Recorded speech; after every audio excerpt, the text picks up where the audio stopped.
સંગઠનની શરૂઆત તમે કરી, જેમ કે મહિલા મોરચામાં કામ કર્યું, શું ફરક હોય છે સંગઠનથી કામ કરીને સત્તામાં જવું અથવા તો ડાયરેક્ટ સત્તામાં આવી જવું? દરેક વોર્ડની અંદર 2 મહિલા ફરજિયાત 50% અનામત છે. તો જ્યારે તમને જાહેરાત કરી ટિકિટની કે ભાઈ ચૂંટણી લડવાની છે, શું થોટ પહેલો હતો? તમે તે સમયે બન્યા હતા કોર્પોરેટ સમયે સૌથી અઘરો વિષય છે કોરોના. સુરત એક એવી મહાનગરપાલિકા છે કે જે હોસ્પિટલ ચલે છે, બાકી તમને ઇન્ડિયામાં કોઈ મહાનગરપાલિકા પણ એને આપણે વધુ સારી કઈ રીતે કરી શકીએ એ વાત ત્યાં એ વખતે કોરોના કેન્સર ને ટીબીના પેશન્ટ માટે પણ કામ કરે છો, દર્દીઓ માટે પણ કામ કર્યા છો. તો એ ટીબીના પેશન્ટનો વિચાર અને મદદ કરવાનો વિચાર કેવી રીતે આવ્યો અને કેવી રીતે તમે એમાં સંકળાયા?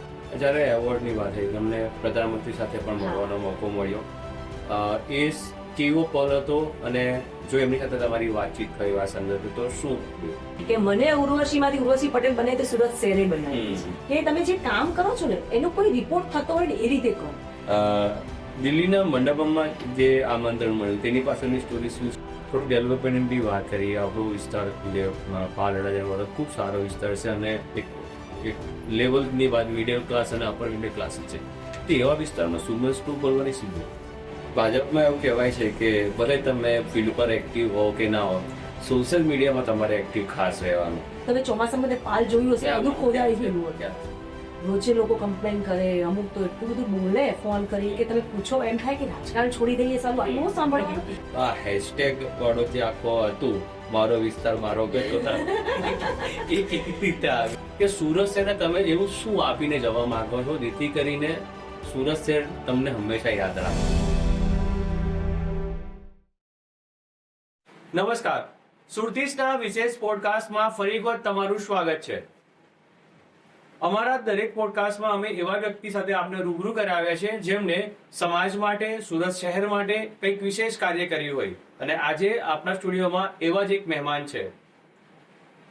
રાજકારણની અંદર હોવું એ લગભગ મોટા ભાગના લોકો રાજકારણમાં હોય છે, પરંતુ રાજકારણની સાથે સમાજ સેવાને પોતાનું પ્રથમ પગલું ગણવું અથવા તો સમાજ સેવા કરવી એ પણ ખૂબ મહત્વની વાત છે. અને તેમાં પણ જ્યારે કોઈ મહિલા આ પ્રકારે સમાજ સેવા કરતા હોય અને રાજકારણમાં પણ સક્રિય હોય તો એ ઉત્તમ વસ્તુ હોય છે.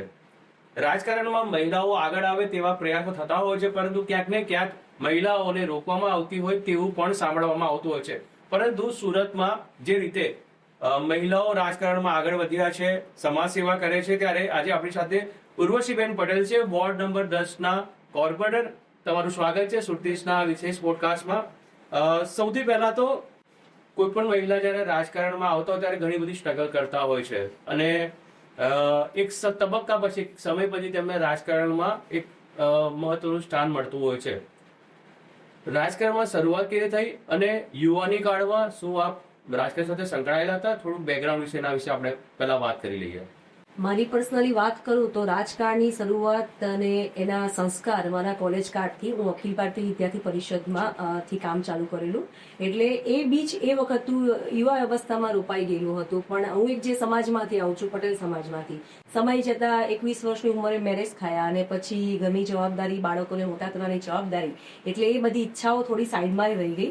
પ્રાયોરિટી ઘરની આવી ગઈ. પણ જયારે એ બધામાંથી જેવા ફ્રી થયા ત્યારે જે જૂની ઈચ્છા હતી કે જૂનો જે આપણી આવડત હતી કે આપણો જે વસ્તુમાં વિશ્વાસ હતો કે અમે આ કરી શકીશું, એ ફરીથી યાદ આવ્યું અને પછી મેં ભારતીય જનતા પાર્ટી જોઈન કરી અને મહિલા મોરચામાંથી કામ કરવાનું શરૂ કર્યું. સંગઠનની શરૂઆત તમે કરી, જેમ કે મહિલા મોરચામાં કામ કર્યું, શું ફરક હોય છે સંગઠનથી કામ કરીને સત્તામાં જવું અથવા તો ડાયરેક્ટ સત્તામાં આવી જવું? બહુ જ બધો ફરક છે અને એ ફરક જ્યારે બંને ફિલ્ડમાં જઈને કામ કર્યું તે સમજી શકે. ભારતીય જનતા પાર્ટી એ એવી પાર્ટી છે જે સત્તા થકી સંગઠન નથી, સંગઠન થકી સત્તા છે.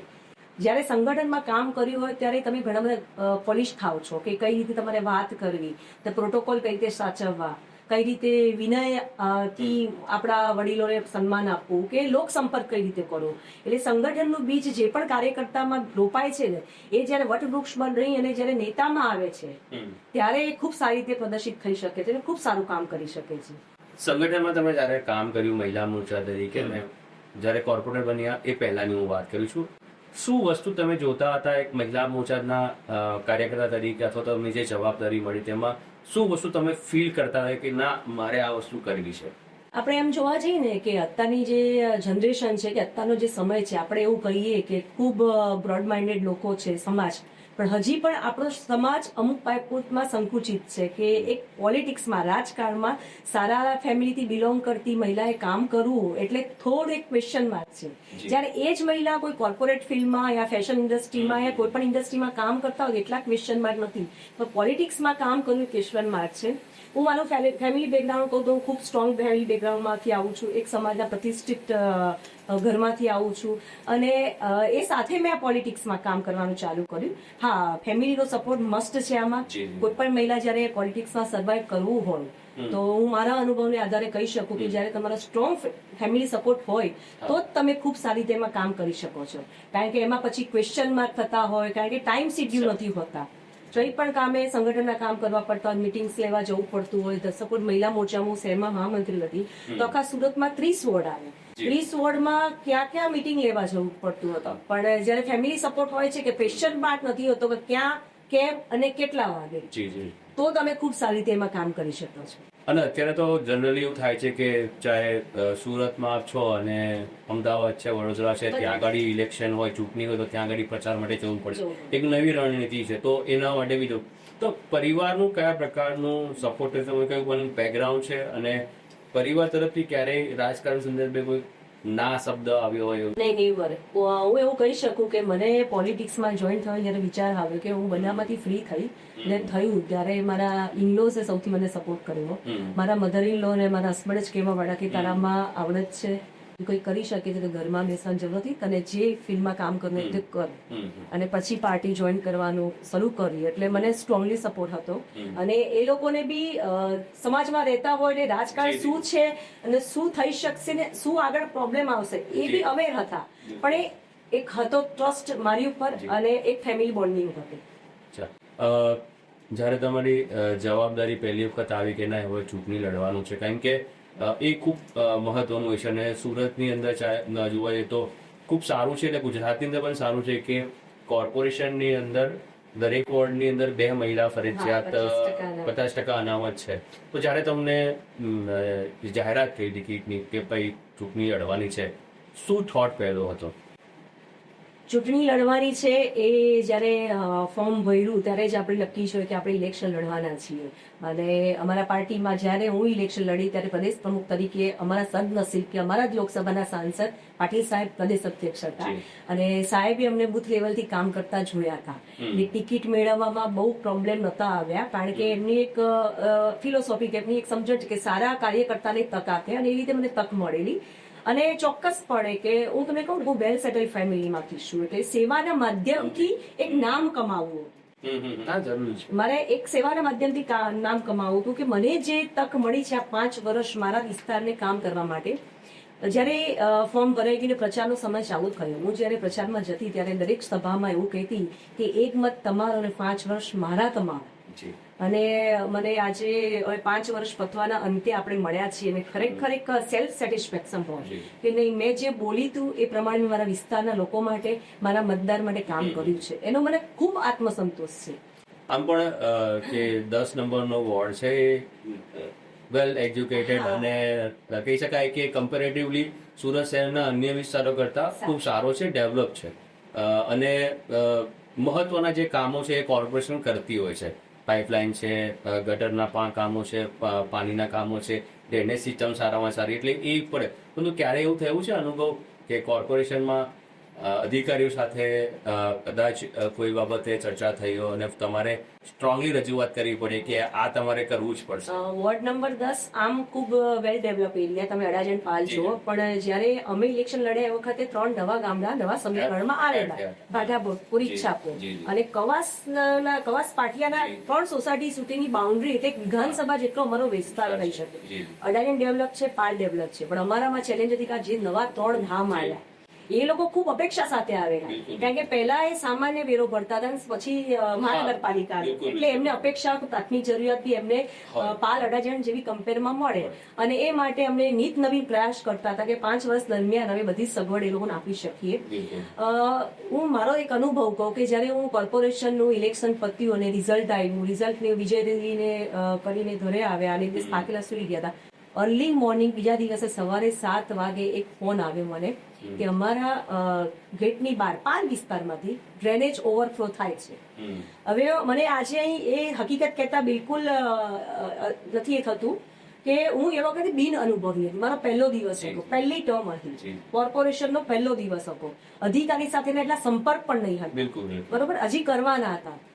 તો એ ફોન તો એટેન્ડ કર્યો કે હા અમે કરાવીએ, અને પછી દિવસ જેમ 11-12 વાગે તેમ તપાસ કરી ત્યાં કોને કહેવાનું આથી બધું પ્રોસેસ ચાલુ થઈ અને એ કામ આગળ લીધું. પણ એ એક જ મહિનામાં મેં ગણેલા છે 28 ફોન પાલમાં ડ્રેનેજ પ્રોબ્લેમના આવતા હતા, ડેઈલી ને 1-2 ફોન.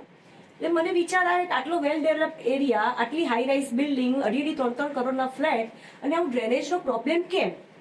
એટલે આપણે એના અંદર સુધી ગયા. અમારા જે બધા ડેપ્યુટી હતા મારા નાંદેડ ઝોનના, જે અમારા વોર્ડ માટે હતા, એ ખૂબ સારા હતા. મને કોઈ પણ અધિકારીનો કોઈ દિવસ ખરાબ અનુભવ નથી થયો, ખૂબ કોઓપરેટલી કામ કરતા. એટલે મેં પૂછ્યું કે મને સમજ નથી પડતી, અને મને એવું કહેવા બિલકુલ શરમ નહોતી આવતી કે નથી સમજવું, પહેલી ટર્મ હતી અને સમજવું હતું. અને જયારે શીખવું હોય ને ત્યારે તમે કોરી સ્ટેટ લઈને બેસો ને તો તમે કદાચ વધારે શીખી શકો. ડેપ્યુટીને બોલાવ્યા, પૂછ્યું કે આ કેમ આવો પ્રોબ્લેમ, મને બહારથી બહુ સરસ લાગે છે, અંદર કેમ આ? એટલે એમને મને સમજાયું કે પાલની ડ્રેનેજ સિસ્ટમ 45 વર્ષ જૂની જેની વખતની સિસ્ટમ છે, જે 100 અને 150 ની લાઈન છે. હવે એ વખત 40-45 વર્ષ પહેલા ખબર નહીં હતી કે પાલમાં આટલા લોકો છેલ્લા 10-15 વર્ષમાં આવી જશે, આટલી high rise building purely residence થઈ જશે, પ્યોરલી રેસિડેન્સ થઈ જશે, આટલું પોપ્યુલેશન 5-10 વર્ષમાં થઈ જશે, અને એના લીધે આ લાઈન નાની પડે છે. એટલે મારો બીજો ક્વેશ્ચન હતો કે હવે આ લાઈન આપણે બદલવાની છે. એટલે એમને એવું કીધું કે મેં તો બહુ અઘરું કામ એમ કે આમાં એકલી લાઈન બદલવાથી ન થાય, તમે નીચે જયારે 150 ની લાઈન 250 ની કે કરો ત્યારે પમ્પિંગ સ્ટેશન મોટા બનાવવા પડે, એસટીપી નવા બનાવવા પડે, એટલે આ તો બહુ મોટું કામ. એટલે આમ થોડો મારો નેચર થોડો જબરો ખરો કે એટલે મેં એમને કહ્યું મોટું નાનું ટેકનિકલી મારે જાણવું નથી, આ કામ કરવાનું છે, તમે મને ગાઈડ કરો, મારે કઈ જગ્યાએ આનું ફોલોઅપ લેવાનું અને મારે શું કરવાનું, તમે મને પોઝિટિવલી રિસ્પોન્સ આપો, તમે મને ગાઈડ કરો, એ પ્રમાણે હું કરું. અને એમને મને આખા નાંદેડ ઝોનમાં અને ડ્રેનેજ ડિપાર્ટમેન્ટમાં એકવાર પઠાણભાઈ કર્યા, એટલે અમારા ડેપ્યુટી મને ગાઈડ કર્યું, તમે આ રીતે અરજી કરો, આ રીતે. અને સૌથી મને ફાયદો એ વખતે કોઈ સ્ટેન્ડિંગ કમિટીમાં સભ્ય, સૌથી મને બેનિફિટ થયો આ કામ માટે કોઈ સ્ટેન્ડિંગ કમિટીમાં સભ્ય હતી. એટલે દર વીકે કમિશનર સાથે મીટિંગ થાય, અમારા ચેરમેન સાથે મીટિંગ થાય, એટલે એક કામ સ્મૂથલી થાય. કે મારી જે રજૂઆત હતી મેં નેક્સ્ટ સ્ટેન્ડિંગમાં વાત કરી કે મારે આ કામ કરવાનું છે, આ પ્રોસેસ અને એ બધું કામ ચાલુ થયું. એટલે દરેક સ્ટેજે કામ જતું થાય, ડિઝાઇનિંગ થાય, પહેલા તેનું મેપિંગ થાય, ડિઝાઇન થાય, ઘણી બધી પ્રોસેસ માટે બહાર જાય. હા, પણ મારું સ્ટ્રોંગલી ફોલો કે મને સપોઝ તમે એમ કહ્યું કે આ ખાઈ અહીં પડી છે, આટલું બાકી છે, અઠવાડિયું થશે, એટલે અઠવાડિયામાં એક દિવસ બાકી હોય ત્યારથી હું ફોલો લેવાનું ચાલુ કરાવું. એટલે ત્યાંથી મૂવ કરાવું, પછી બીજા સ્ટેજ ઉપર બીજાથી, એટલે રેગ્યુલર ફોલોઅપ મારું. અને જ્યારે અટકે તો નેક્સ્ટ સ્ટેન્ડિંગ આવે એટલે કમિશનર શ્રી સાથે તો વાત કરી લેવાની કે આ છે, આ નહીં ચાલે, આમાં સોલ્યુશન લાવવાનું છે.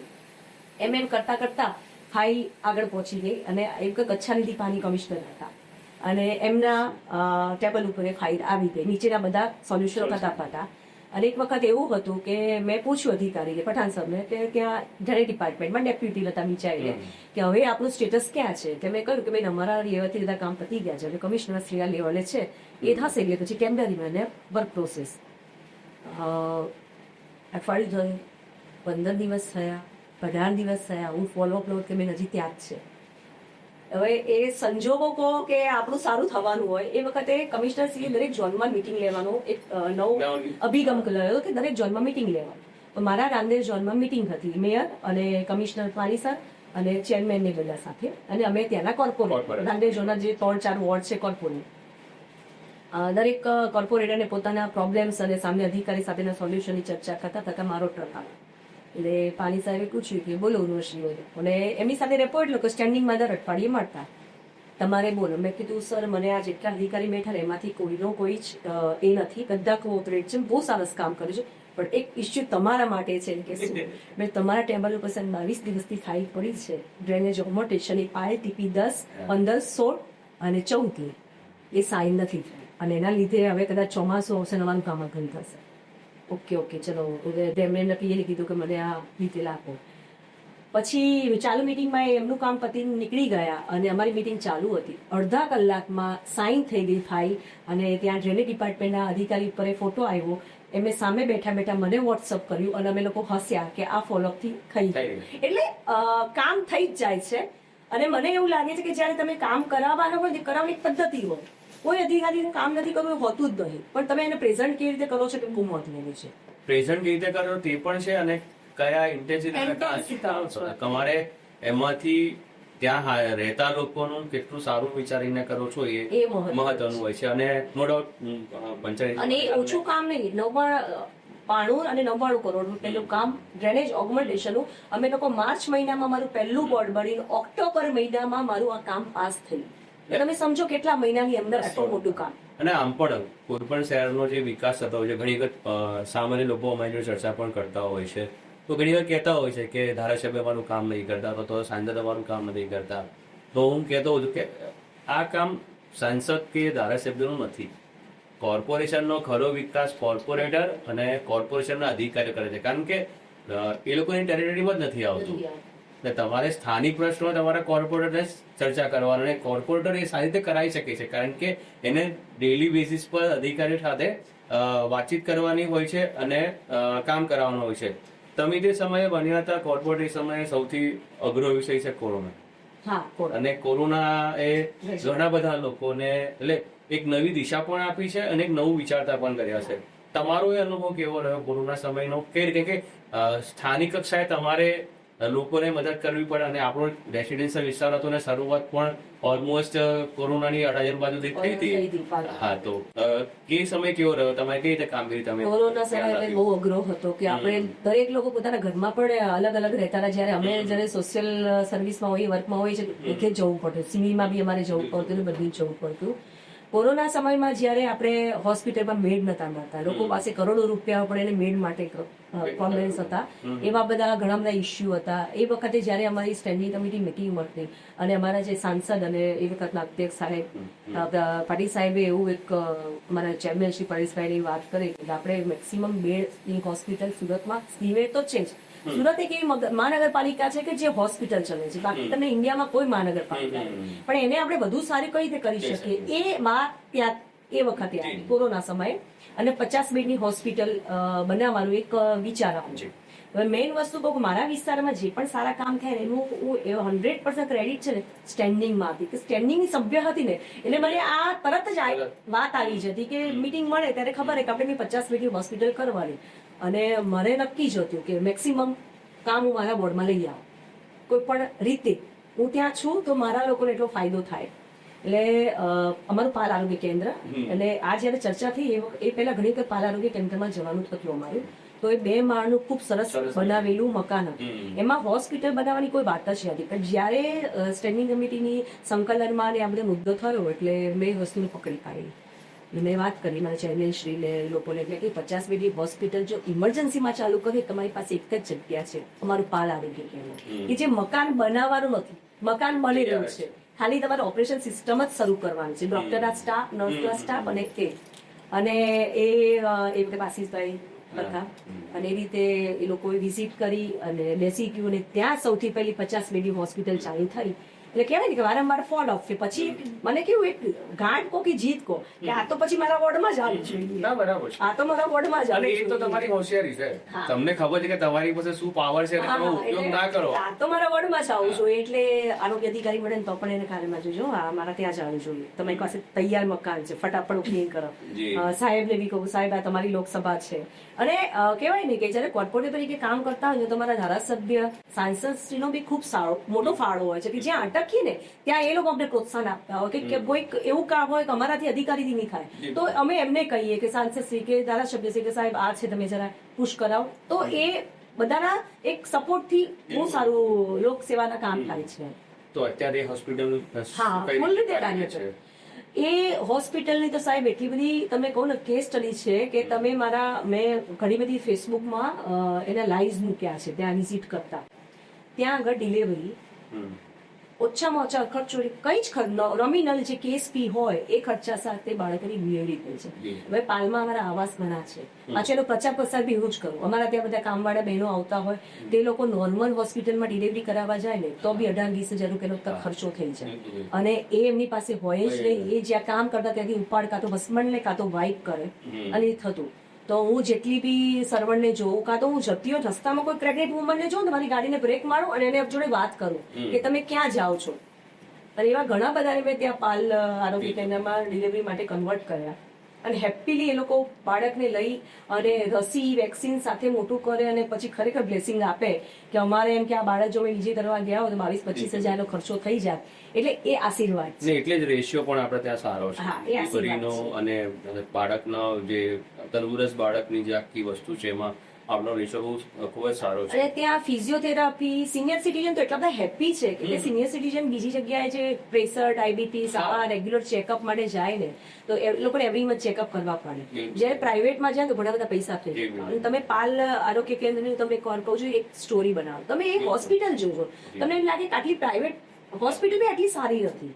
એટલે અમારા ત્યાં તમે પાલ એટલે પોશ એરિયા છે પણ એ સારા એરિયાના સારા ઘરના લોકો પણ હવે ત્યાં જતા હોય. હું ખુદ ત્યાં છે. એટલે ખૂબ સરસ એ બ્લેસ. અને જયારે આરોગ્ય ક્ષેત્રે તમે કંઈક કાઢો ને એટલે બ્લેસિંગ છે. કેટલા લોકોના આશીર્વાદ મળે છે. તો આજે તમે કોરોના સમયની વાત કરી. તમે આ સાથે જ કેન્સર પીડિત લોકો માટે પણ કામ કરી રહ્યા છો. કેન્સર ને ટીબી ના પેશન્ટ માટે પણ કામ કરે છો. એ દર્દીઓ માટે પણ કામ કરી રહ્યા છો. તો એ ટીબી ના પેશન્ટનો વિચાર અને મદદ કરવાનો વિચાર કેવી રીતે આવ્યો અને કેવી રીતે તમે એમાં સંકળાયા? મેં ઇનિશિયલ સ્ટેજમાં જ્યારે હું સંગઠનમાં હતી ત્યારે જ મેં એક મારું ટ્રસ્ટ બનાવેલી. પરસ્પર માનવતાની મને એક ટ્રસ્ટનું નામ છે. હવે ટ્રસ્ટ બનાવવાનો હેતુ એવું જ હતો કે અમારું એક ફેમિલી બેકગ્રાઉન્ડ મારો ફ્રેન્ડ સર્કલ બધા સારા એમ એટલે દરેકના બાળકોના બર્થડે વખતે એ કંઈક ના કંઈક કરતા હોય પાર્ટીઝ આવે એ લોકો ડાયવર્ટ કર્યા કે તમે એ કરો પણ એ સાથે દર વખતે 2,000 5,000 10,000 બી આપણે આમાં સેવાના કામમાં આપવા જોઈએ અને એ રીતે એમાં ફંડ મારે થયું. હવે એકવાર આનંદીબેન રાજ્યપાલ થઈ ગયા પછીની વાત છે. સુરતમાં આવેલા હતા તો અમે એમને મળવા ગયેલા કે એનું માર્ગદર્શન લઈએ ત્યારે પૂછ્યું કે મેં તારે શું કરવું જોઈએ કોઈ નવું કામ. એટલે એમને મને ટીબી ના પેશન્ટ માટે કામ કરવાનું મને આનંદીબેને સૂચવેલું કે એ ખૂબ સારું છે એના માટે કામ કરો. બસ આટલું જ બોલેલા. પછી કઈ રીતે કરવું શું કરવું એ બધી આપણી સૂઝબૂઝ અને અમારા મહાનગરપાલિકામાં જ ટીબી વિભાગ છે એના અધિકારી સાથે સંપર્ક કર્યો કે મારે આમાં કામ કરવું છે તો કઈ રીતે કરી શકાય અને હું શું સેવા કરી શકું. તો એમને કહ્યું કે ગવર્મેન્ટ ટીબી પેશન્ટોને દવા છે ઇન્સેન્ટિવ છે બધું પ્રોવાઈડ કરે છે પણ એની સાથે સાથે એ લોકોને પોષણયુક્ત આહાર ખૂબ જરૂરી છે કે જેમાં પ્રોટીનની માત્રા વધુ હોય કે જેમાં પલ્સીસ હોય ડ્રાય ફ્રૂટ્સ હોય સારું ગોળ કે એ બધું હોય.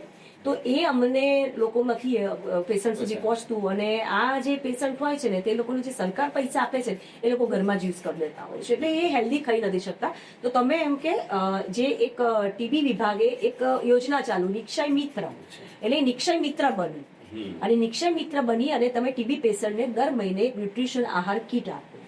એટલે એ વાત ઓકે થઈ ગઈ.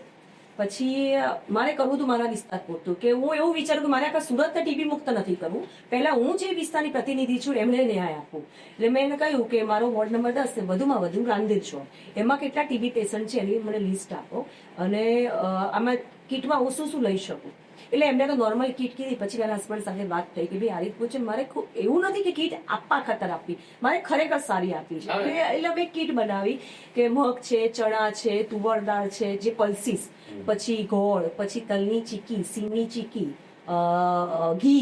ઘી કોઈ નહીં આપે કીટમાં એ ઘી એમ કરીને 850 રૂપિયાની કીટ બનતી. એ કીટ બનાવી અને એનો એ કરી અને ટીબી પેશન્ટને આપવાનું ચાલુ કર્યું. હવે ટીબી પેશન્ટ જે લિસ્ટ હોય એટલે કેવું કે આ મહિને આપે પછી બીજા મહિને જ્યાં સુધી એ ટીબીમાંથી બહાર ના નીકળે ત્યાં સુધી એક જ પેશન્ટને મારે પ્રોવાઈડ કરવા. એટલે એ રીતે કહેવાય ને કે ઘણા લોકો ટીબી પેશન્ટને માટે કામ કરે છે. ઘણા લોકો ન્યુટ્રિશનની કીટ આપે છે પણ કેવું કહેવાય કે આ વખતે આને આપી આ વખતે બીજાને આપી. સપોઝ મારી બર્થડે છે ને મેં 10 20 25 100 ટીબી પેશન્ટને આપ્યું પણ એનું છે ને ક્યાંય તમારું રજીસ્ટરમાં નોંધાતું નથી. મારું એમ કહેવાય ને કે એક કુદરતની મહેરબાની કહો કે ગમે તે જે પણ કરું ને એનું એ થતું. તો મેં જે ટીબી પેશન્ટો નક્કી કર્યા કે આ ટીબી પેશન્ટોને એવરી મંથ મારે આપવું છે નિક્ષય મિત્ર. તો સપોઝ XYZ ટીબી પેશન્ટ છે તો એને દર મહિને જાય એટલે એ ગવર્મેન્ટ પોર્ટલમાં એ એન્ટ્રી કરી દે. જ્યારે હું એમનામ જ આપી દઉં કે સપોઝ તમારી બર્થડે છે ને એમાં ચલો મારા તરફથી 50 કે 20 પેશન્ટ કી તો એની એન્ટ્રી એટલી ઓથેન્ટિક પડતી નથી અને ટીબી વિભાગમાં પડી. એમ મેં 1000 ટીબી પેશન્ટને દત્તક લીધા 6 મહિના સુધી અને એમાંથી 62% જેવો રેશિયો થયો કે જે ટીબી માંથી મુક્ત થઈ શક્યા. એટલે એ રીતે કામ કર્યું ને એમાં પણ ખૂબ લોકોના આશીર્વાદ મળ્યા અને નહોતું વિચાર્યું મેં કામ જયારે કરવાનું ચાલુ કર્યું ત્યારે કોઈ રેવર્ડની કંઈક ગણતરી નહોતી કે મને કંઈક એચિવમેન્ટ મળશે. મેં ખરેખર મારે કંઈક કરવું હતું ને કર્યું. પણ પછી હેલ્થ મિનિસ્ટ્રી દ્વારા મને એક એવોર્ડ નિક્ષય મિત્રનો મળ્યો અને ન્યૂઝ એક્સ ચેનલમાં ત્યાં મને ડિબેટમાં એ લોકો બોલાવી નિક્ષય મિત્ર તરીકે એને સન્માનિત કરી. એટલે હું આ ઈશ્વરના આશીર્વાદ અને લોકોના આશીર્વાદ પેલું કે વગર વિચારે મને મળેલું. જ્યારે એવોર્ડની વાત થઈ તમને પ્રધાનમંત્રી સાથે પણ મળવાનો મોકો મળ્યો. એ કેવો પલ હતો અને જો એમની સાથે તમારી વાતચીત થઈ આ સંદર્ભે તો શું? એ તો વાત આમ શબ્દોમાં વર્ણવી બહુ અઘરી પડે. જે પ્રધાનમંત્રી શ્રી સાથે નરેન્દ્રભાઈ સાથે જે વાત કરી હતી તે એક પ્રોજેક્ટ હતો. મેં ટ્રસ્ટ ઇનિશિયલ પીરિયડમાં સારું કર્યું અસ્થિદાનથી પેડદાન. મને કંઈક કરવું છે ફંડ તો મળી જાય પણ મારે બહુ બધા લોકોને એમાં જોડવા હતા એવો એક વિઝન હતું અને એમાં પસ્તીદાનથી પેટદાનના કોન્સેપ્ટ નીચે કામ ચાલુ કર્યું. તો મને હું જે કોલોની હતી જ્યાં હું રહું છું ત્યાં 10 બિલ્ડિંગ હતી. આસપાસની બધા લોકો ઓળખતા હોય ફ્રેન્ડ સર્કલમાં કે દરેકના ઘરેથી પસ્તી કરવાની દર મહિને લેવાની અને વેચવાની. એનું જે ફંડ આવે એનાથી સેનેટરી પેડ લેવાના અને ડિસ્ટ્રીબ્યુટ કરવાના સ્કૂલમાં, સરકારી સ્કૂલ કે ગરીબ બસાવમાં. એ પણ ઘણા ટાઈમથી ચાલતું હતું. પછી થયું કે જન ઔષધિ સેન્ટર આપણા બન્યા પ્રધાનમંત્રી વર્ષાદરે એ પછી બન્યું. આ મારું પહેલા ચાલતું અને એમાં સુવિધા સેનેટરી પેડ સરકારે લોન્ચ કર્યા. પ્રધાનમંત્રી શ્રીએ સુવિધા કરી. હવે સુવિધા સેનેટરી પેડ એ 10 રૂપિયાનું પેકેટ આવે ને એમાં 10 સેનેટરી પેડ.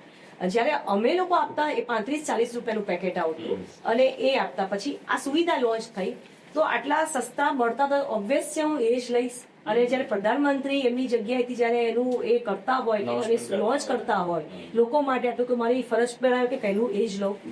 તો એ વખત પણ સુવિધાના સેનેટરી પેડ હજી મેન્યુફેક્ચરિંગમાં હતા અને મેં મેલ દ્વારા જનઔષધિ સેન્ટરના કોન્ટેક્ટ કર્યા અને મંગાવ્યું અને એમાંથી મેં એ વેચવાનું ચાલુ કર્યું. પ્રધાનમંત્રી સાથેની જે એ પણ ખબર નહોતી કે આ મારું આટલું કામ આટલે સુધી પહોંચશે. પણ એક વસ્તુ છે ને હું ઘણા બધાને કહું પછી કે તમે જે કામ કરો છો ને એનો કોઈ રિપોર્ટ થતો હોય ને એ રીતે કરો. આજે આ કંપનીના લીધા આજે આ કંપની એ કોઈ મતલબ નથી. તો મારું બિલ દર મહિને જનરેટ થાય કે દર મહિનાના 8,000, 10,000, 15,000 જનઔષધિ સેન્ટરમાંથી હું સેનેટરી પેડ લઉં એટલે મારું બિલ જનરેટ થાય. એટલે એવરી મંથ થતું ગયું. 7 માર્ચ જનઔષધિ દિવસ સેન્ટ્રલી આ લોકોએ એ વખતે એવું કરવાના હશે પ્રધાનમંત્રી શ્રી કે જે લોકોએ જનઔષધિ સ્ટોરની મેક્સિમમ દવા કે મેક્સિમમ પ્રોડક્ટ યુઝ કરી હોય એને સાહેબ સાથે આપણે આજના દિવસે સન્માનિત કરીએ. આ વર્ચ્યુઅલ માધ્યમથી કરીએ. નેચરલી બાય ડિફોલ્ટ મારું નામ ત્યાં નીકળી ગયું. કારણ કે સુવિધાના એ વખત સુધી મેં 2,45,000 સેનેટરી પેડ પરચેસ કરી ચૂકી હતી પેડ ચેકથી. એટલે એની એન્ટ્રી બિલિંગ સાથે. રાતે લગભગ મને યાદ છે 10, 10:30 જેવો ટાઈમ થયો હશે. પીએમઓમાંથી ફોન આવે મને કે पीओ में हम बोल रहे हैं उर्वशी जी कि हाँ आप कल प्रधानमंत्री आपसे बात करने वाले हैं जनरिक स्टोर की. પહેલા તો મેં ફોન કટ જ કરી દીધો. પછી 10:30 કોઈ પીએમઓ માંથી ફોન આવે નહીં આ કોઈ મસ્તી કરે છે મારે. પછી બીજી વાર 10 મિનિટ પછી બીજી વાર ફોન આયુષ મંત્રાલયમાંથી. બીજી લાઈન પર મનસુખભાઈ હતા કે બેન એમ કે તમે ફોન સાંભળો શાંતિથી કે કાલે આ રીતે જનઔષધિ દિવસ છે અને પ્રધાનમંત્રી શ્રી તમારી સાથે સંવાદ કરવાના છે. તમારે આ જગ્યા ઉપર આટલા વાગે પહોંચી જવાનું છે.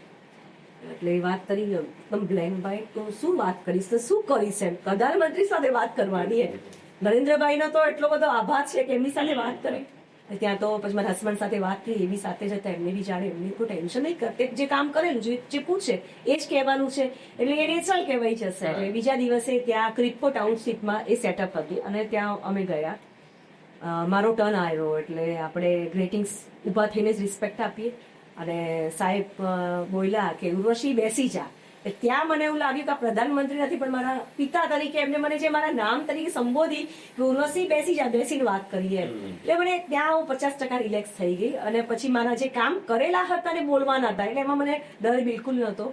સાહેબ બી બહુ ઇમ્પ્રેસ થયા. હિન્દીમાં વાત હતી અને જે કહેવાય ને સ્કૂલ કોલેજ દરમિયાન આપણે જે ગ્રુમિંગ હોય આપણા, એટલે એ આવી જતું. તો સારી રીતે હિન્દીમાં હું વાત કરી શકી, એમાં બી એપ્રિશિએટ કર્યા.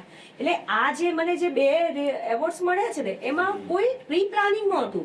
જે તમે કામ કર્યું છે એનું એ તમને પછી મને છે ને ભગવાન પર ફેથ વધી ગયો કે કામ કરીએ છીએ ને ક્યાંક ને ક્યાંક કોઈ નોંધ લે જ છે અને એનું ફળ ક્યાંક ને ક્યાંક મળે છે. 100%. સેનેટરી પેડ વાળી વાત પણ આપણે કરીશું, કારણ કે એ બહુ મહત્વનો વિષય છે અને લોકો એના પર ચર્ચા નથી. દિલ્હીના મંડપમમાં જે આમંત્રણ મળ્યું તેની પાછળની સ્ટોરી શું છે અને કઈ રીતે આખું? બસ એ આરોગ્ય મંત્રાલય જયારે જે તમે કીધું ટીબી પેશન્ટના, એટલે ત્યાં જયારે હતું, એટલે એટલું મોટું લેવલ ઉપરનું ત્યાં સેટઅપ હતું કે બહુ બધા મોટા મોટા ડોક્ટર્સ આખા ઇન્ડિયા પરના, મોટી મોટી યુનિવર્સિટીના પ્રોફેસર કે જે બધા ચર્ચા કરતા કે ટીબી પેશન્ટને બહાર લાવવા માટે કઈ રીતે ટીબી થાય છે, શું, એટલે આમ કહેવાય ને બિયોન્ડ ધ લિમિટ ચર્ચાથી ઘણી તો આપણને ખબર પડે. એટલે ત્યાં જવાનું થયું અને નિક્ષય મિત્ર તરીકે મને એવોર્ડ મળેલો. એ અનુભવ કેવો રહ્યો? કારણ કે આ પ્રકારના લેવલ પર જઈને વાતચીત કરી સમજવું એ તમારા જીવનમાં જે કાર્યો છે એમાં કેટલું પરિવર્તન લાવ્યું? બહુ બધું, કે આપણે ખાલી એવું જ વિચારીએ કે ટીબી મુક્ત ભારત ખાલી આ સ્લોગન છે, પણ એ ટીબી મુક્ત ભારત બનાવવા માટે ગવર્મેન્ટ કેટલું કામ કરે છે ને, એ ત્યાં ગયા પછી મને ખબર પડી કેટલી બારીકાઈથી આખી સિસ્ટમ ગોઠવાય છે અને આટલી બારીકાઈથી સરકાર કામ કરે છે. પ્રધાનમંત્રી ડાયરેક્ટ મોનિટરિંગ કરે છે, નરેન્દ્રભાઈ આનું દર મહિને 6 મહિનેનું મોનિટરિંગ કરે છે. અને જો એ પછી આપણા જેવા જે સુખી સંપન્ન પરિવારના લોકો જો આગળ આવીને કામ ન કરે તો એનું આપણે પછી કોઈ ગવર્મેન્ટને કોઈ બી ક્રિટિસાઇઝ કરવાનો પ્રેશર આવતો જ નથી. તમે શું કહ્યું? જી ભાઈ, સેલેરી પેડ વાળો અને જે પીરિયડ્સ વાળો વિષય છે એના બહુ વાત છે. ઘણી બધી વખત આ વસ્તુ જોવામાં આવી છે કે એને નિગ્લેક્ટ કરવામાં આવતો હોય છે. સુખી સંપન્ન પરિવારના લોકો કે સામાન્ય લોકો એની ચર્ચાથી બહાર ભાગે છે. તમને આ વિચાર કેવી રીતે આવ્યો કે નહીં આપણે આ દિશામાં કામ કરવું જોઈએ? કારણ કે આ એક ખૂબ મહત્વનો છે અને ક્યાંક ને ક્યાંક મહિલાઓ અને દીકરીઓની હેલ્થ સાથે જોડાયેલો વિષય છે. જ્યારે મેન્સ્ટ્રુઅલ હાઇજેનિકની વાત કરું કે મેં કાર્યક્રમ કર્યો ને, એક વખતે સડનલી આજથી 10-12 વર્ષ પહેલા સર્વાઇકલ કેન્સરના કેસીસ બહુ વધુ આવવા લેડીઝમાં, ગર્ભાશયના કેન્સરના, નાની દીકરીઓના, અને એ પછી આ મેન્સ્ટ્રુઅલ હાઇજેનિકની લોકો ચર્ચા કરતા થયા અને ઘણા એનજીઓ આગળ આવીને કામ કરતા થયા.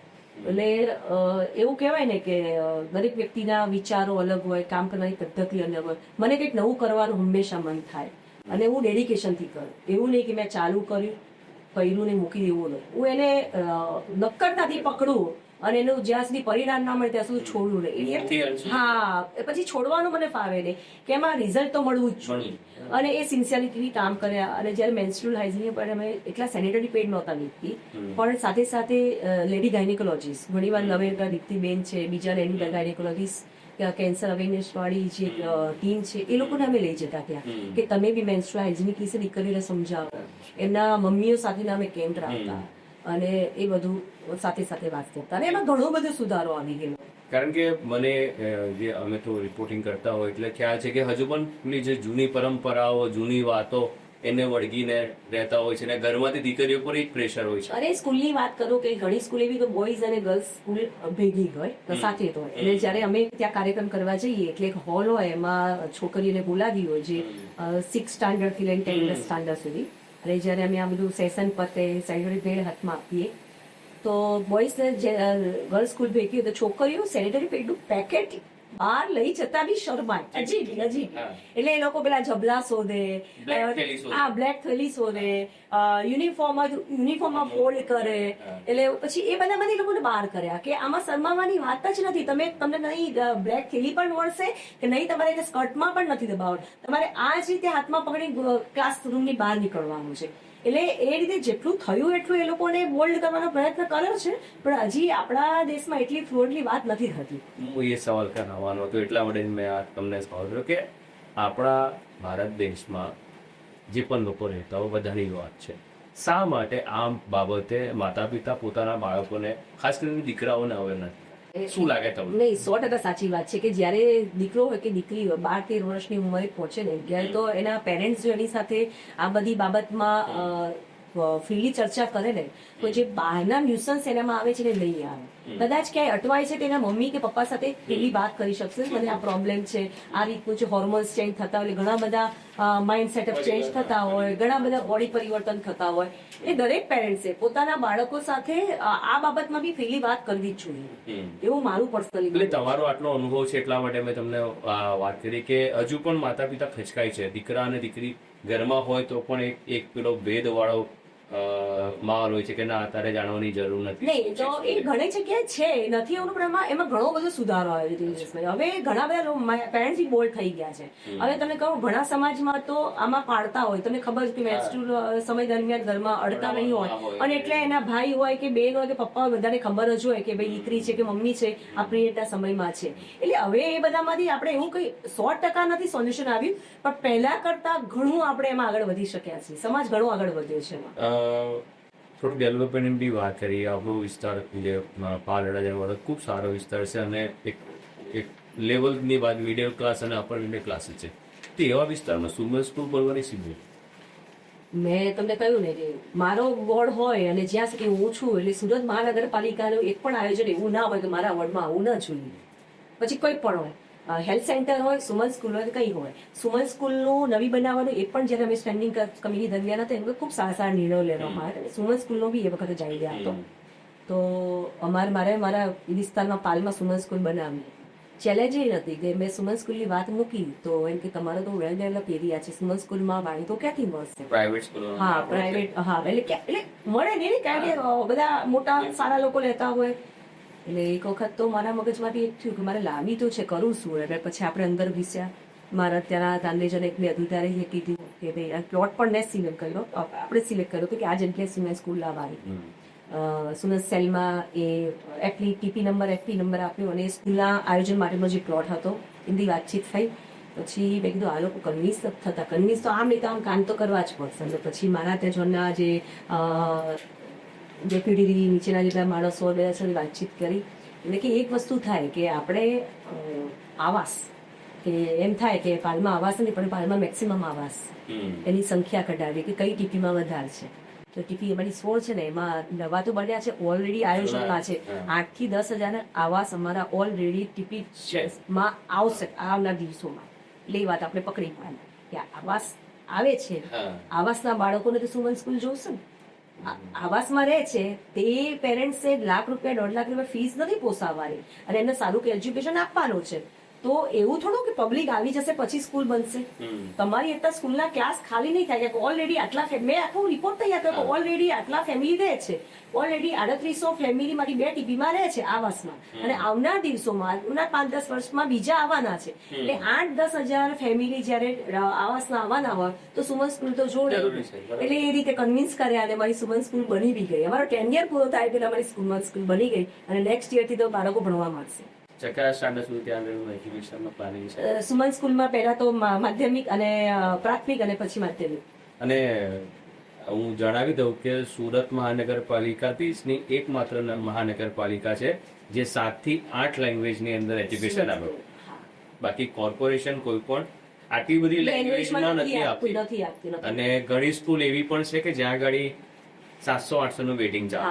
100% વરાછાની રીતે વેટિંગ હોય, લાઈન હોય પેરેન્ટ્સ ફોર્મ લેવા માટે. ડોક્ટર, વકીલ, બધા પેરેન્ટ્સ. અરે અમારી જે આ સુમન સ્કૂલ બની તો પેલું મકાન જોવો તો એટલું બધું સરસ સુમન સ્કૂલ બનાવી છે કે સારા ઘરના છોકરા બી ત્યાં જવાના છે અને ટીચરનો સ્ટાફ પણ સારો હોય છે.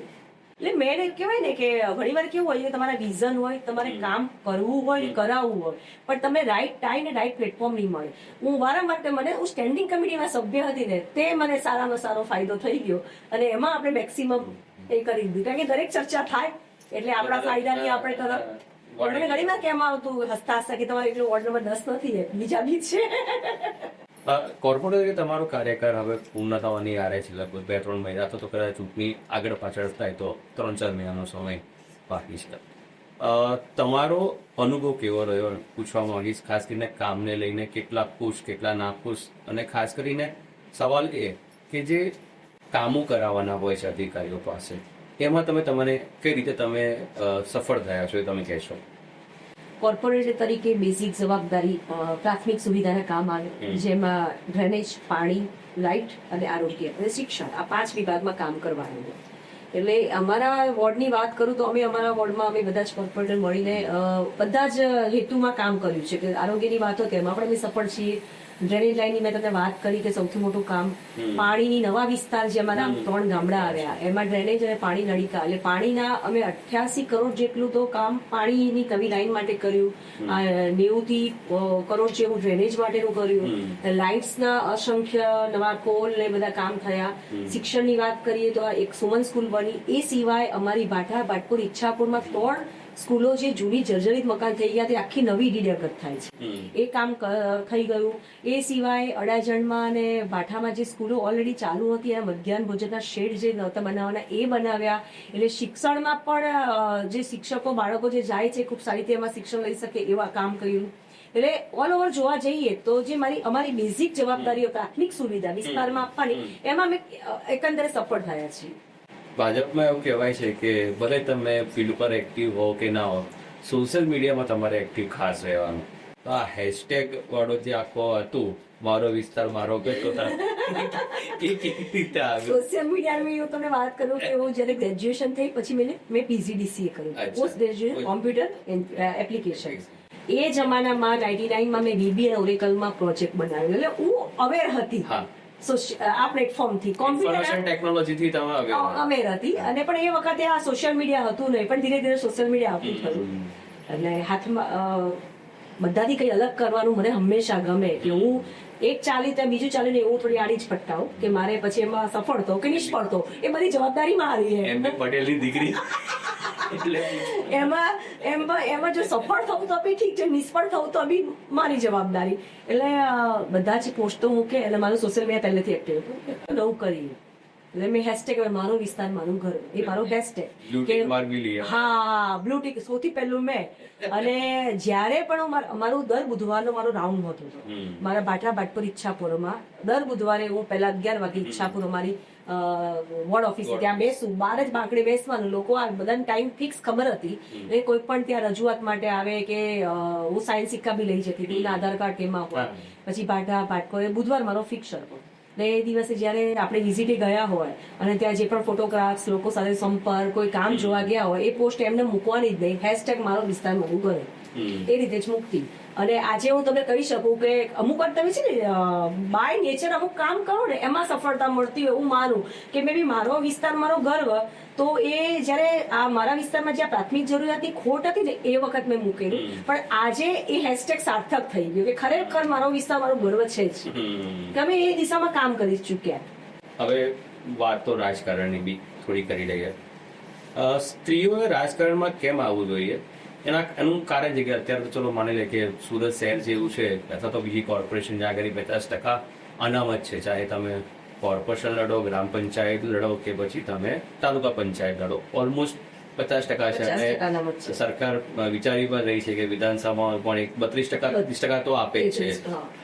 તો શા માટે આવવું જોઈએ? અને મહિલાઓને અમુક કહેવામાં આવી રહ્યું છે કે નહીં સફળ થાય, લોચા મારે, સુરતી છે એટલે લોચા મારે, અથવા તો વિચારધારા મેચ નહીં થાય. તમે એવા લોકોને શું કહેવા, તમારા અનુભવ?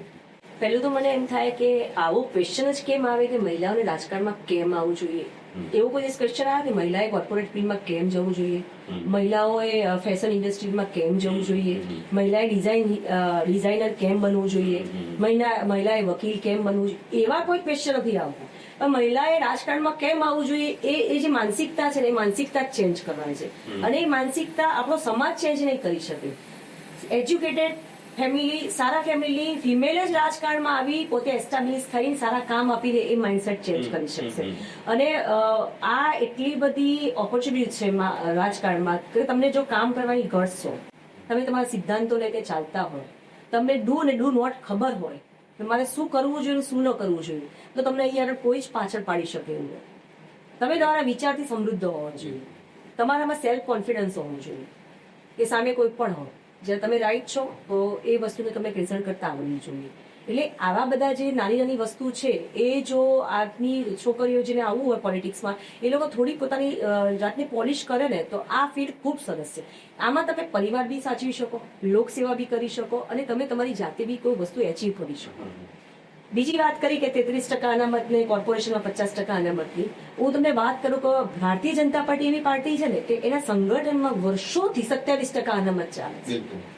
પ્રદેશની ટીમ બને જે મેન એમાં પણ 6-7 મહિલા હોય, શહેરની ટીમ બને એમાં 6-7 મહિલા હોય, એટલે 27% અનામત તો અમારા સંગઠને પહેલેથી મહિલાઓ માટે આપેલું છે. એટલે સ્ત્રી સ્વતંત્રતા વિશે અને સ્ત્રીને આગળ લેવા માટેની જો કોઈ પાર્ટી રાજકીય હોય તો એ ભારતીય જનતા પાર્ટી છે. તમે કેલ્ક્યુલેશન હું તમને એક ગણાવું કે આપણે એક સુરતની વાત કરીએ. દર 4 વર્ષે સંગઠન બદલાય અને 5 વર્ષે કોર્પોરેશન આવે. ઓછામાં ઓછી દર 4 વર્ષે 250 થી 350 બહેનોની જરૂર પડે. કઈ રીતે હું તમને ગણાવું કે 120 કોર્પોરેટ 60 મહિલા 50%, 60 મહિલા થઈ. બીજી અમારી સંગઠનની વાત કરીએ મેન ટીમમાં 6 બહેનો એટલે 66 થયા. શિક્ષણ સમિતિમાં ગણો બીજા 6 બહેનો એટલે એ રીતે થયા. પ્લસ અમારા 30 વોર્ડની પ્રમુખ મહિલા મોરચાની 2 અને મહામંત્રી એટલે 60 એ થયા. એટલે 120 અને પેલા બધા એટલે 150 જેવા થઈ ગયા. એ સિવાય અમારા જે બીજા બધા મોરચા છે એમાં બી મહિલાઓનું પ્રતિનિધિત્વ એ મહિલાઓ થઈ. પછી તમે નારી સુરક્ષા ગણો તો એમાં બી મહિલાઓ હોય છે. આપણું નારી ગૃહ ગણો એમાં પણ ચેરમેન મહિલા હોય છે.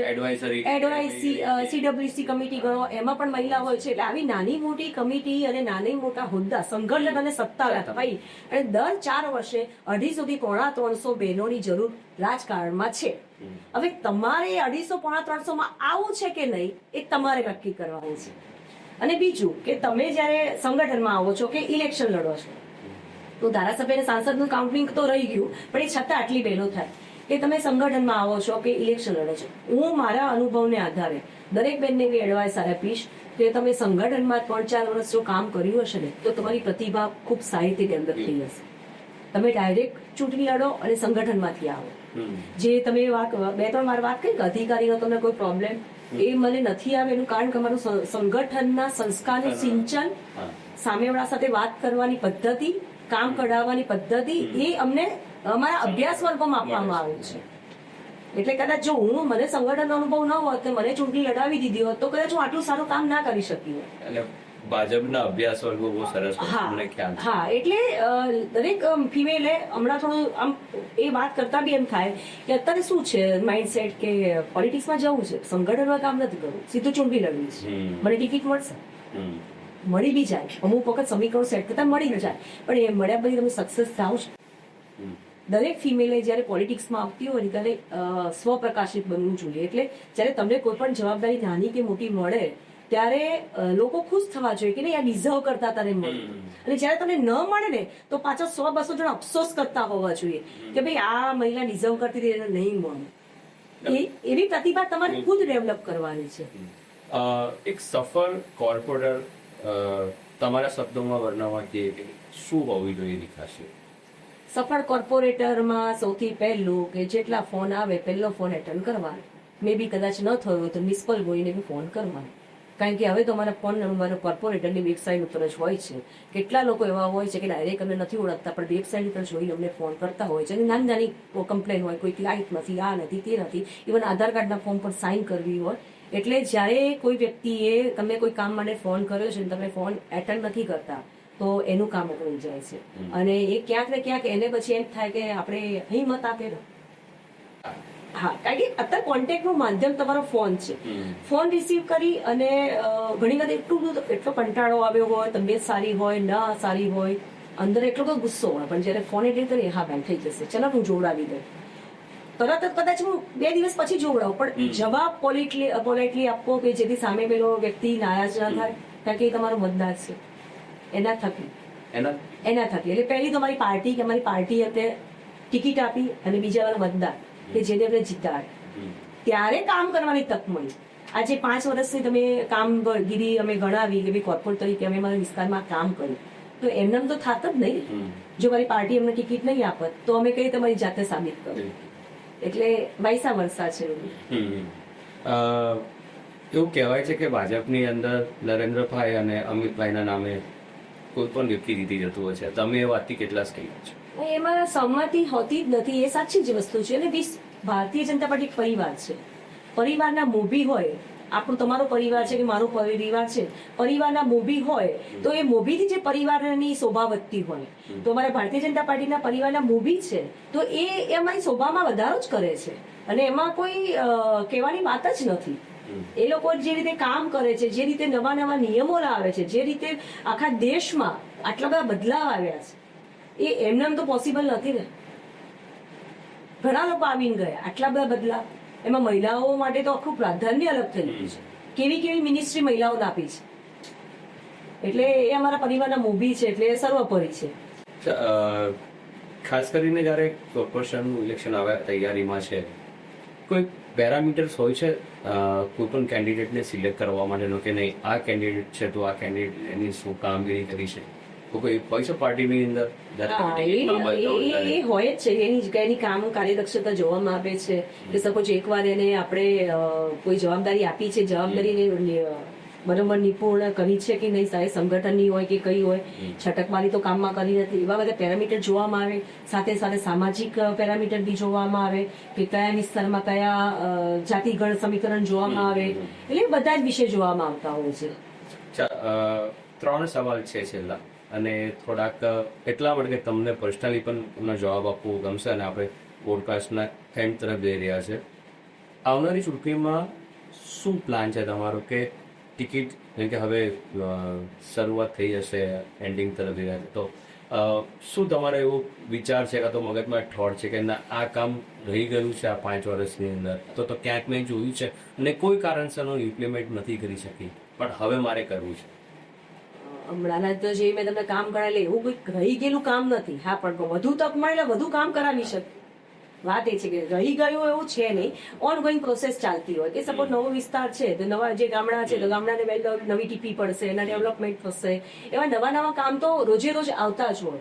એટલે ફરીથી પાર્ટી જો અમને તક આપશે તો ફરીથી અમે અમારા વિસ્તારને પાછું મારો વિસ્તાર મારું ઘરથી સાબિત કરીશું ને સારો બનાવવાનો પ્રયત્ન. કોઈ આઇકોનિક વિચાર એવો છે કે જે નહીં આ વસ્તુ ક્યાંક જોઈને આવીશું ને આ વસ્તુ મારે મારા વિસ્તારમાં તો ઇમ્પ્લિમેન્ટ કરવી જ છે, એવું કોઈ વિચાર? હવે આમાં કેવું છે કે દરેક વિસ્તારમાં હમણાં દબાણના વિષય બહુ ચાલી રહ્યા છે. એટલે એ આપણે બે રીતે જોવા જઈએ. એક મનુષ્ય તરીકે જોવા જઈએ કે જે લોકો દબાણ કરતા હોય છે કે એ લોકોની રોજીરોટી એને પર ચાલતી હોય, તો એક બાજુ આપણને એ થાય કે આપણે આના પર કડક કાર્યવાહી. અને બીજી બધી વસ્તુ થાય છે કે રસ્તાઓ જ નથી રહેતા. તમે જોવો ને કે 24 મીટરના રસ્તા હોય કે 40 મીટર રસ્તા હોય, પણ જ્યારે બે બાજુ આ દબાણ થઈ જાય છે ત્યારે એક ગાડી બે કાઢવી તે બી અઘરી થઈ જાય છે. એટલે એ વિષયમાં ચોક્કસ કે બંને સચવાઈ જાય, રસ્તા આપણા દબાણ બી ઓછા થાય અને જે લોકો રોજગાર મેળવે છે એ લોકોના રોજગારમાં બી કઈ એના એવું એક કોઈ આઈડિયોલોજી કામ કરવાનો મને વિચાર ખરો ચોક્કસ પડે. હવે એમાં કેવા સફળ થઈએ છીએ તો આગળ જ ખબર પડે. તો ઓવરઓલ તમારી 5 વર્ષની કામગીરી અને તમે જે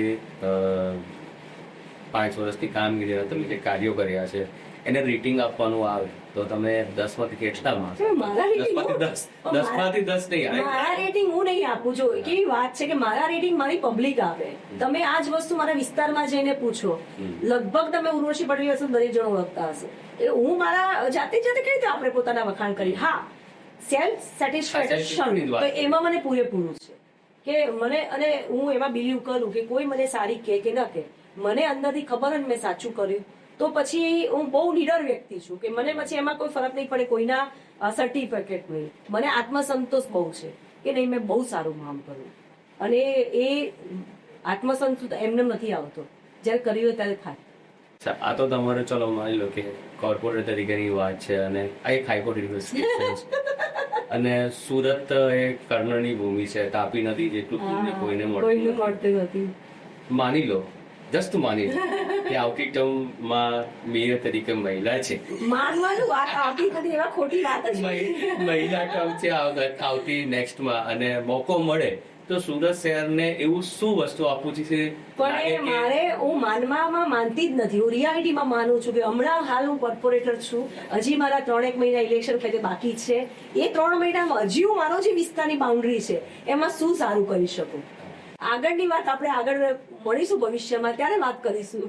ને પણ કોઈ આઇકોનિક કે હું દરેકને જયારે મારા પોડકાસ્ટમાં કોઈ પણ આવતો તો લાસ્ટ ક્વેશ્ચન મને હોય છે, નો બધાને પૂછતો હોઉં છું, ચાહે કોર્પોરેટર હોય, ધારાસભ્ય હોય કે અધિકારી હોય, કે સુરત શહેરને તમે એવું શું આપીને જવા માંગો છો જેથી કરીને સુરત શહેર તમને હંમેશા યાદ રાખે? કે આ શહેર એક નાની ઠેલી લઈને આવતો હશે ને, એટલે સમૃદ્ધ છે. બહુ બધાની સ્ટડી એવી હશે કે હાથે પગે આને સમૃદ્ધ થાય છે. એટલે આ તાપી મૈયાના આશીર્વાદ છે. અને સુરત શહેરને આપણે કઈ આપતા જ નથી, સુરત શહેર આપણને આપે છે. કે મને ઉર્વશીમાંથી ઉર્વશી પટેલ બને તો સુરત શહેરે બનાવે છે. એટલે સુરત શહેરને આપણે આપી શકીએ એટલા કેપેબલ હું નથી, મારે એમાંથી લેવાનું જ છે. પણ અહીંયાના લોકોને તમે એવું કંઈક આપવા માંગતા હો? અત્યારે તો મારા બાઉન્ડ્રીની જ વાત, વોર્ડ નંબર 10 એ બસ એના હજી બી 3 મહિનામાં થાય એટલા સારા કામ મારે કરવા છે. હજી પણ કે કોઈ વ્યક્તિ એમ ના કહેવું જોઈએ કે અમારા કોર્પોરેટર તરીકે એમને કામ નથી કર્યું. That's it. અચ્છા, સુરતના લોકોને, ખાસ કરીને મહિલાઓને છેલ્લી આપણે પોડકાસ્ટ એન્ડ છે, શું મેસેજ તમે આપવા માંગો? એટલે પોલિટિક્સ કે જનરલ કે હું મહિલાની પોલિટિક્સની વાત બોલતી, મહિલાની જનરલ વાત કરીએ તો હું બી અત્યારે તમારા જવાબમાં પોલિટિક્સ માંથી બહાર નીકળી જાઉં છું. એક ફિમેલ તરીકે આવી છું. આપણે છે ને જ્યારે બી રેગ્યુલર લાઈફમાં કે ઘરમાં કે બધે જ વાત પાછી સરકારની તો કે સરકારને ક્રિટિસાઇઝ કરતા હોઈએ કે ગવર્મેન્ટે આ નહીં કર્યું, ધારાસભ્ય આ નહીં કર્યું, સાંસદે આમ નહીં કર્યું, રોડમાં ખાડા છે, આ છે, તે છે. દરેક હું જો ગાડી લઈને નીકળું 4 ખાડા આવે તો મને એમ થાય ખાડા છે, પણ તમે એના પાછળનું ડેવલપમેન્ટ નથી જોતા. એટલે ફિમેલે કેવું દરેકના ઘરમાં ચર્ચા થતી હોય. મારા ઘરમાં મારા હસબન્ડ ને મારો દીકરો જે ક્યાંય જઈને આવ્યા આથી કરી હું ભરપૂર છતાં આવીને મને કે તમે લોકો આમ કરો તારું આ એમ છે. ત્યારે હું જવાબ આપું કે તમને દેખાય પડે ખાડો કેમ પડ્યો નહીં ખબર પડી. મારા જે ડ્રેનેજનું તમને વાત કરી ને એમાં દુઃખદ ઘટના કઈ પૂછી નથી, પણ હું કહી દઉં કે જયારે ડ્રેનેજ ઓગમેન્ટેશનનું કામ લાવ્યા 4 ટીપીમાં ઓલમોસ્ટ મોટા ભાગનો વિસ્તાર થઈ ગયો. હવે જયારે આખી લાઈન ખોદાતી હતી, આખી તમે ચોમાસામાં પાલ જોયું હશે, બધું ખોદાઈ ગયેલું હતું. રોજે લોકો કમ્પ્લેન કરે, અમુક તો એટલું બધું બોલે ફોન કરી કે તમે પૂછો એમ થાય કે રાજકારણ છોડી દઈએ, સાલું આટલું સાંભળવાનું એ શબ્દોમાં બોલે. પછી મને એમ થાય કે સાલું મને ખુદ એ વખત અફસોસ થયો કે મેં શું કરવા કામ કરાવવાનું ચાલુ. આપણે ભવિષ્યમાં આવનાર 50 વર્ષ સુધી પાલમાં ડ્રેનેજની સિસ્ટમ ઓકે રહે એના માટે આ પ્રોજેક્ટ કર્યો. ઓબ્વિયસ છે કે નીચે લાઈન પાઇપ નખાવાના છે, રોડ ખોદાવાના છે.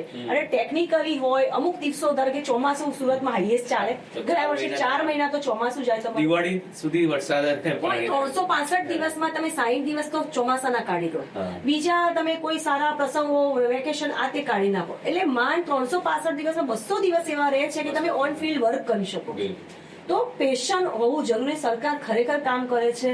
એટલે મહિલાઓ, દરેક મહિલાને મારા તમારા પોડકાસ્ટના માધ્યમથી કહેવું છે કે જયારે ઘરમાં હસબન્ડ કે પતિ કે સસરા કે આડોશી પાડોશી જયારે સરકારને ક્રિટિસાઇઝ કરે ને, આવે બધી બહેનોને નરેન્દ્રભાઈ તો બહુ પ્રિય છે, હાઈએસ્ટ મત મોદી સાહેબને મહિલાઓ આપે છે. તો આપણે એમની તલવાર બનીને ઘરમાં ટળવાનું છે કે ભાઈ તમે ઘરમાં તમે કેટલું કરી શકો છો. જો તમારી વાઈફે તમારી પાસે કોઈક વસ્તુ મંગાવી છે તમે ભૂલી જ જશો, એક જ ટકે એમ કીધું હશે કે તમે આ લેતા આવજો, મે બી તમે એ ભૂલી જશો નહીં, તો તમે તમારા ઘરના કામમાં ચૂક કરો છો. તમને એમ કીધું કે લાઇટ બિલ આજે ભરવાનું છે, છેલ્લી દિવસે બી તમે કદાચ લાઇટ બિલ ચૂકી ગયા હશો. તમને કદાચ કંઈક તમારી વાઈફે હું મારા હસબન્ડને કંઈક કામ સોંપું કે આ કરવાનું છું તો એ તરત નહીં થયું, એ 2-3 મારા ફોલોઅપ એ થયું. તો જો તમે તમારા ઘરના કામ નથી કરી શકતા, ઘરને એ નથી, તો આપણે ગવર્મેન્ટને કે સરકારને ક્રિટિસાઇઝ કઈ રીતે કરીએ છીએ. એટલે કોઈ પણ મહિલાએ સરકારે ક્રિટિસાઇઝ નહીં કરવા દેવું. વસુદેવ કુટુંબકમ, સરકાર બી આપણામાંની એક છે. ખૂબ ખૂબ આભાર વિષયબેન, તમે ખૂબ જ સરસ વાત કરી અને ખાસ કરીને તમને શુભેચ્છા આવનારી ચૂંટણી માટે. અને મેં જે શબ્દ કીધા છે એ શબ્દ સાચા, જેવી હરી ઈચ્છા કર્મને વાધિકાર સુમાં ફલે શું કરાશે. તો ખૂબ જ સરસ વાત કરી. અને ખાસ કરીને મહિલાઓએ રાજકારણમાં શા માટે આવવું જોઈએ, સમાજ સેવા કેવી રીતે કરવી જોઈએ, અને જે એક કહેવાય એક થોટ સાથે તમે આગળ વધ્યા છો એવા થોટ દરેક મહિલામાં આવે અને આપની પાસેથી કોઈ પ્રેરણા લઈને કોઈ સારું કામ કરે અને આપ પણ ખૂબ જ સારું કામ કરતા હોય તેવી સુરતી સર્વિસ તરફથી શુભેચ્છા. તમને અમારો પોડકાસ્ટ કેવો લાગ્યો જરૂરથી અમને કોમેન્ટમાં કહેજો અને આ પોડકાસ્ટને વધુમાં વધુ શેર કરજો અને ખાસ કરીને અમારા પેજને ફોલો કરજો તેવી શુભકામના સાથે નમસ્કાર.